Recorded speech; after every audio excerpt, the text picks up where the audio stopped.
అలాగే సాయి పల్లవి. ఆ అమ్మాయి ఇంకా యాజ్ అన్ యాక్ట్రెస్ అసలు మనం సర్టిఫికెట్ ఇవ్వాల్సిన పని లేదు.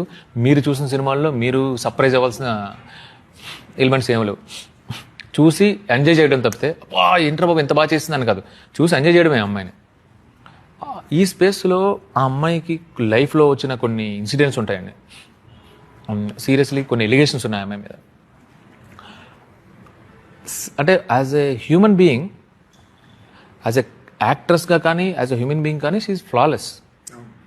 అలాంటి అమ్మాయి మీద అన్ని ఎలిగేషన్స్ పర్సనల్లీ వచ్చినప్పుడు, నేను ఈ అమ్మాయి పరిచయం లేనప్పుడు, సాయి పల్లవి నాకు పరిచయం లేనప్పటి నుంచి దూరం నుంచి నేను ఆ ఎలిగేషన్స్ని ఎలా చూశానో, దగ్గరున్నప్పుడు నాకు ఫిల్టర్ అవ్వవు. Because few things I'm very particular నాకండి.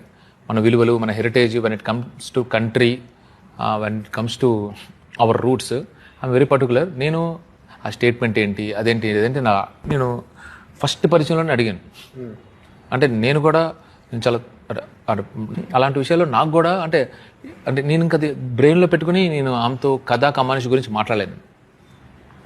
But when I saw her, ఆమె సైడ్ నుంచి ఆమె చెప్పేవి అవన్నీ వింటున్నప్పుడు, సార్ ఎవడైనా ఒక మనిషి, నేను ఇప్పుడు ఏదో మాట్లాడాను, మీరు హర్ట్ అయ్యారు, మీరు హర్ట్ అయ్యింది ఐ డోంట్ మీన్ మీరు ఒక్కళ్ళు మిస్అండర్స్టాండ్ చేసుకుంటే నేను తీసుకోలేనండి. అయ్యో కాదండి నేను చెప్పి నేను ఏదో ఒకటి కవర్ చేయడానికి మాట్లాడతా.